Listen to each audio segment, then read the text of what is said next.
જય શ્રી કૃષ્ણ. આજે આપણે જિંદગીના વિરોધાભાસ વિશેની વાત કરીશું. આપણી પાસે મકાનો તો ખૂબ ઊંચા છે, પણ વિચારો છે એ નીચા છે. વાહનો માટે રસ્તાઓ પહોળા છે, પણ દિલની ગલીઓ જાણે કે સાંકડી થઈ ગઈ છે.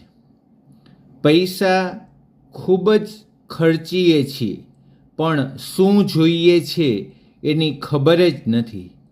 ખરીદી ઢગલા બંધ કરીએ છીએ, પણ મજા ઓછી આવે છે. ઘરો વિશાળ અને મોટા બનાવ્યા છે, પણ કુટુંબ દિવસે દિવસે નાનું થતું જાય છે. પહેલાં કરતાં સુખ સગવડના સાધનો ખરેખર વધ્યા છે, પણ એ સુખ સગવડના સાધનોથી આનંદ માણવા માટેનો સમય ખૂબ ઓછો મળે છે. ભણતર ખૂબ વધ્યું છે, પણ ગણતર જાણે કે ઘટી ગયું છે.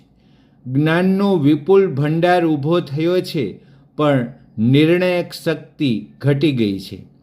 દરેક ક્ષેત્રમાં નિષ્ણાંતો વધ્યા છે, તો સામે પ્રશ્નો પણ એટલા જ વધ્યા છે. દવાઓ અને સારવાર વધ્યા છે, તો માંદગી પણ એટલી જ વધી છે. પીએ છીએ ઘણું બધું, પણ પાણી સિવાય. ફેફસામાં ધુમાડો ભરીએ છીએ, પણ સિગારેટનો કે પછી પ્રદૂષણનો. શુદ્ધ હવા માટે જરાય આપણે પ્રયત્ન કરતા નથી. ખર્ચાઓ ખૂબ કરીએ છીએ, પણ જરૂરિયાતવાળા લોકોને આપવા માટે આપણી પાસે પૈસા જ નથી. લાખો રૂપિયાનું તાણ ભોગવીએ છીએ, પણ જેની કંઈ પણ કિંમત નથી એવું હાસ્ય રેલાવી શકતા નથી. ભયંકર ઝડપે વાહન ચલાવીએ છીએ, પણ ધીમે ધીમે વાહન ચલાવીને કુદરતના રસ્તાઓની બાજુ પર રહેલા વૃક્ષોનું સૌંદર્ય માણવાનો આપણી પાસે સમય નથી. વાતમાં મગજ ગુમાવી દઈએ છીએ, પણ ધીરજથી બે ઊંડા શ્વાસ લઈ શકતા નથી. રાત્રે મોડા સૂઈએ છીએ, થાકેલા ઉઠીએ છીએ, હદ બહાર ટેલિવિઝન જોઈએ છીએ, પણ મિત્રો અને સગાવહાલા સાથે બેસીને આનંદ વિનોદની વાતો કરવા માટે આપણી પાસે સમય નથી. આપણી પાસેની વસ્તુઓ અનેક વધી છે, પણ આપણી પોતાની કિંમત ઘટી છે.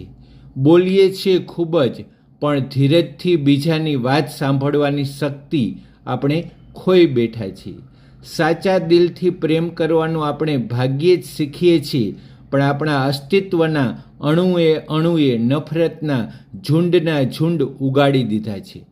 સત્યનો પ્રયોગ ક્યારેક જ કરીએ છીએ, પણ જૂઠના આધારે જિંદગી ચલાવતા આપણે બરાબર શીખી લીધું છે. જીવન નિર્વાહ કરવાનું તો આપણે આવડી ગયું છે, પણ જીવનને કેમ જીવવું એ નથી આવડતું. વેક્યુમ ક્લીનરથી ઘરને બિલકુલ સાફ સુથરું રાખીએ છીએ, પણ આત્મા ઉપર ચડી ગયેલા મેલના થર આપણને ક્યારેય દેખાતા નથી.